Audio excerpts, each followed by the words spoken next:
and that he rewards those who seek him. So what did I do? He used the coin of heaven. He used the coin of heaven. The coin of heaven. The coin of heaven. The coin of heaven. I tell everyone who will listen to me.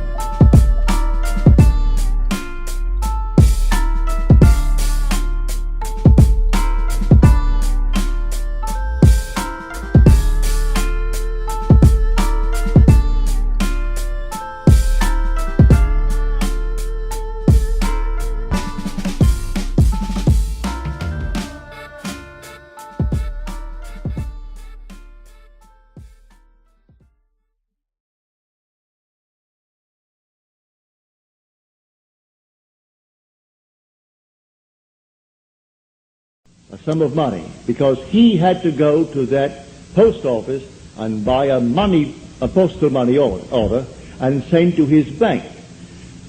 He borrowed money that was interest-free, because he was sending in money that was not interest-free.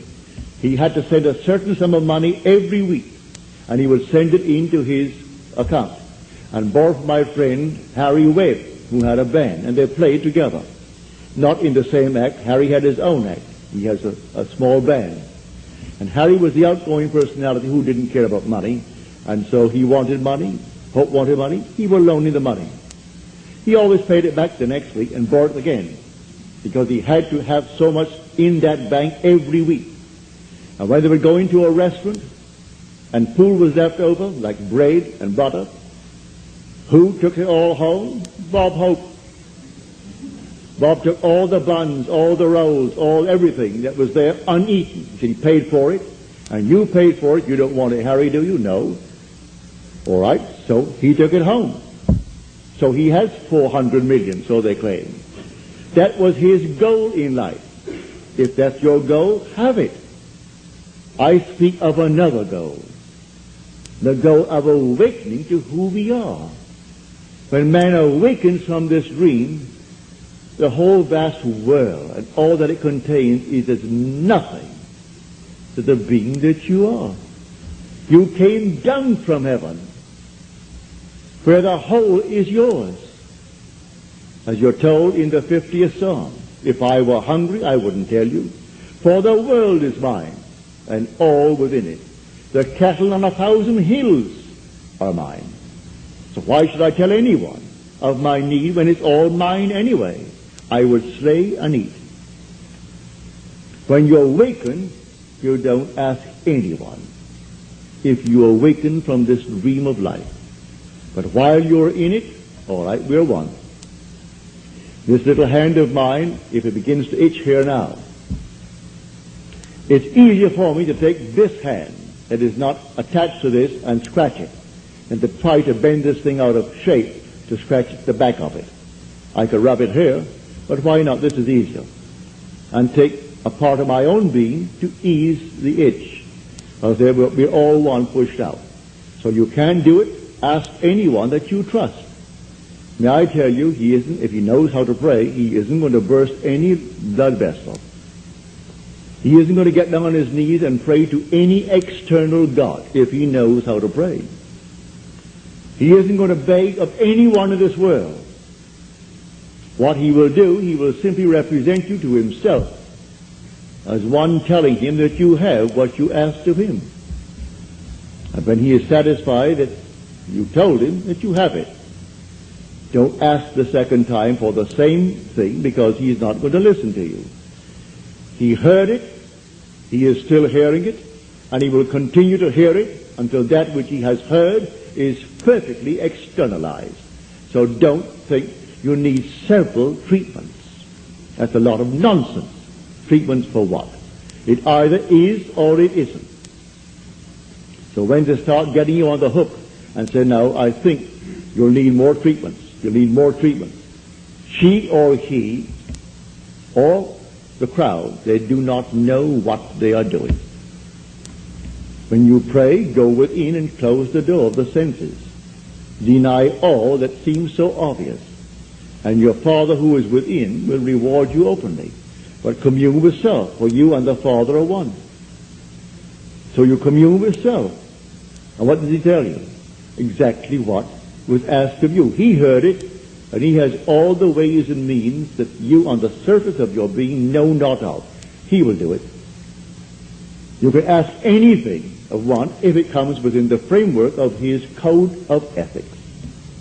Don't ask anyone who knows how to pray something that does not come within his golden rule. Do unto others as you would have them do unto you.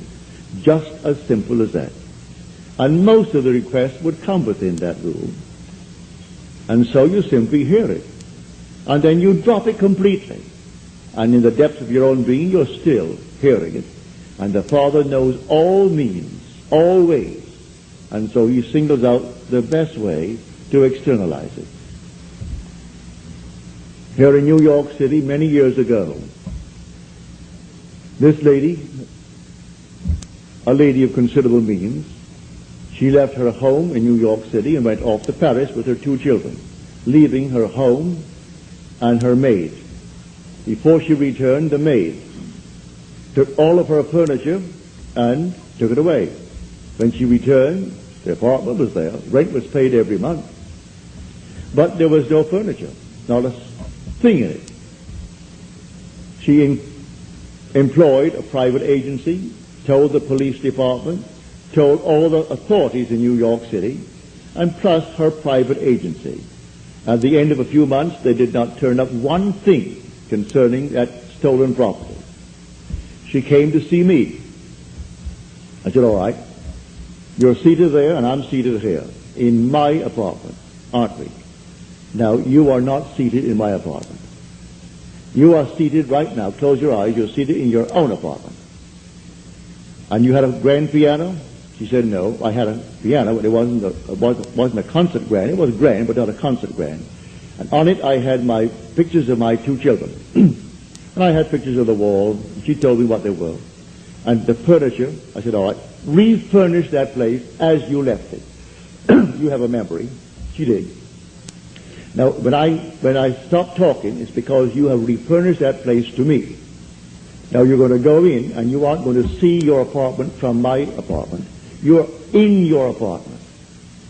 And you can feel your chair, and get off your chair and feel the piano, and see the children, the pictures of the children, and that's what you're going to do. She agreed she would do it.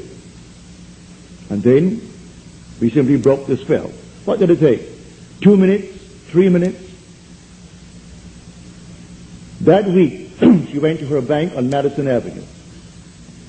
As she was coming out of the bank, she had a past history of a little mental state where she was put away for a while because she needed psychiatric treatment. And the bars on this window reminded her of her past history and therefore addled her for a while. So she came onto Madison Avenue and turned south instead of turning north, where she should have. When she discovered her mistake, she was at the end of the block. When she got there and discovered her mistake, she looked down, and 2 very familiar ankles were standing right before her. She came up to the face. That's her maid. And the maid spotted it and started to scream. She went over to the maid and grabbed her before the light changed and hailed the oncoming taxi and said, you're taking me right now.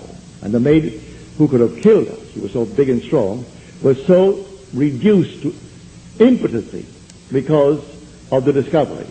And the maid took her to the place where she had stored that furniture. She said, I'm not bringing action against you. I want my furniture. And she got it back into her own apartment within the week. A seeming mistake was the way the Father laid her.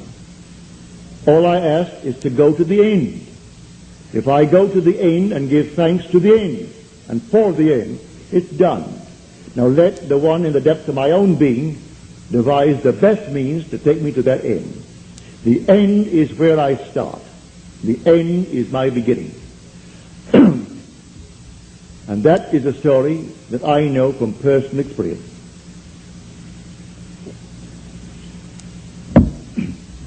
So do not attempt to devise the means and tell the one that you ask to pray for you how it should be done.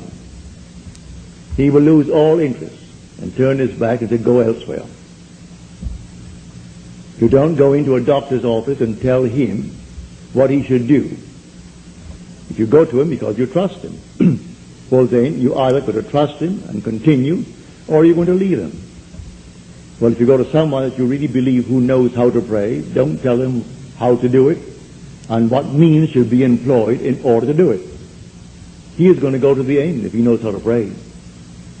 The end is where we begin. In my end is my beginning. And we're always ahead of our evidence.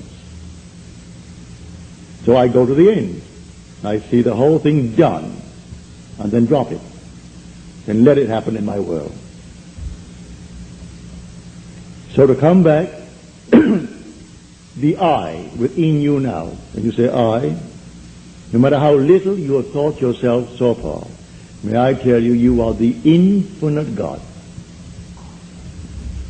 And when the story of Jesus Christ repeats itself within you, you will know it's all I. No one called Jesus is going to appear.